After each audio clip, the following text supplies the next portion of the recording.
السلام علیکم دوستو، آپ دیکھ رہے ہیں ہمارا یوٹیوب چینل انفارمیٹو پرسیپشن۔ دوستو، اس ویڈیو میں ہم آپ کو بتائیں گے لاہور کے مشہور دروازوں کے بارے میں۔ تو آئیے ویڈیو سٹارٹ کرتے ہیں۔ لاہور پاکستان کا دوسرا بڑا شہر ہے۔ کسی بھی حکومت نے ان کی تعمیر میں حصہ نہیں لیا جتنا کہ مغل دور کے مغلوں نے لیا ہے۔ 13 دروازے ہیں: دلی دروازہ، لوہاری دروازہ، بھاٹی دروازہ، موچی دروازہ، شیراں دروازہ، موری دروازہ، شاہ عالمی دروازہ، روشنائی دروازہ، اکبری دروازہ، کشمیری دروازہ، مستی دروازہ، یکی دروازہ، ٹکسالی دروازہ شامل ہیں۔ نمبر 1، دلہی دروازہ۔ یہ دروازہ دلہی شہر کی طرف ہے، اس لیے اس کو دلی دروازہ کہا جاتا ہے۔ اس دروازے کے باہر آمد و رفت بہت زیادہ ہے کیونکہ اس کے دروازے کے باہر ریلوے اسٹیشن ہے اور اسی سمت میں بڑے بڑے شہر امرتسر اور جلندھر واقع ہیں۔ یہ دروازہ بہت مضبوط بنایا گیا ہے، دونوں طرف 2 منزلہ عمارت جس میں گرلز سکول بھی ہے اور وسط میں یہ دروازہ ہے۔ Walled city of Lahore authority نے مرمت بحالی پروگرام کے تحت اس کا کام سر انجام دیا ہے۔ نمبر 2، لوہاری دروازہ۔ اس کا اصل نام لاہور دروازہ ہے لیکن یہ لوہاری کے نام سے مشہور ہے۔ انگریزوں کے دور میں اس کو بنایا گیا اور یہ اسی وجہ سے اب تک موجود ہے۔ نمبر 3، بھاٹی دروازہ۔ یہ دروازہ لاہور کے مغرب کی جانب واقع ہے۔ اس کی بہت تاریخی اہمیت ہے۔ اس کا نام بھٹی گیٹ ہوتا تھا، جب حالات بدلتے رہے تو اس کا نام بھٹی سے باٹی گیٹ ہو گیا۔ اس کی ایک وجہ راجپوت تھی جو کہ خاصی تعداد میں رہتے تھے اور یہاں آباد تھے۔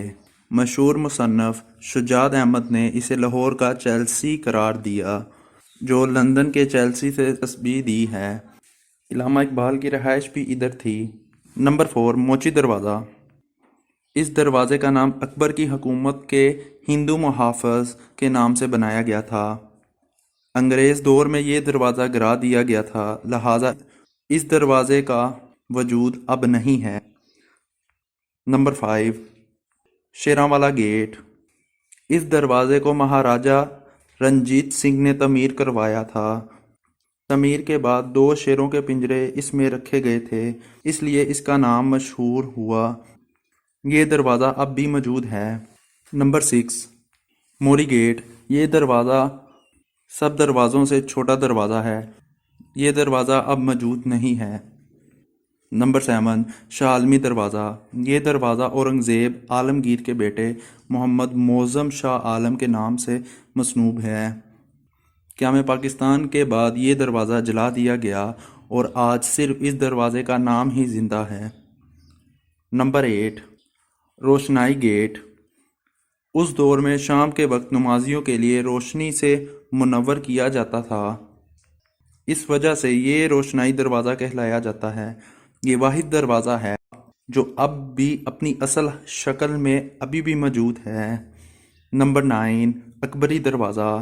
محمد جلال الدین اکبر کے نام سے بنایا گیا تھا، اب یہ دروازہ موجود نہیں ہے۔ نمبر 10، کشمیری دروازہ۔ اس دروازے کو کشمیری دروازہ اس لیے کہا جاتا ہے کیونکہ اس دروازے کا رخ کشمیر کی جانب ہے، جو کہ اب بھی موجود ہے۔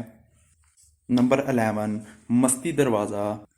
یہ دروازہ ایک شاہی ملازم بلوچ کے نام سے بنایا گیا تھا۔ ٹوٹ پھوٹ کی وجہ سے یہ دروازہ اب موجود نہیں ہے۔ نمبر 12، یکی گیٹ۔ یہ دروازہ محافظ یکی کے نام سے مسنوب تھا، جو کہ بعد میں یکی کے نام سے بن گیا، اب یہ بھی موجود نہیں ہے۔ نمبر 13، ٹکسالی دروازہ۔ یہ دروازہ جوتوں کے بازار سے شاہی شہرت کا حامل ہے۔ یہ دروازہ اب اصل حالت میں موجود نہیں ہے۔ تو دوستو، نئے نئے پروجیکٹ کے باعث ہم نے اپنی ثقافتی چیزوں کو نظر انداز کر دیا گیا۔ جو قومیں اپنی ثقافتی چیزوں کو نظر انداز کرتی ہیں، تاریخ اسے بھی نظر انداز کرتی ہے۔ ہمیں اپنے ثقافتی چیزوں کو زندہ رکھنا چاہیے۔ ملتے ہیں اگلی ویڈیو میں، تب تک کے لیے خدا حافظ۔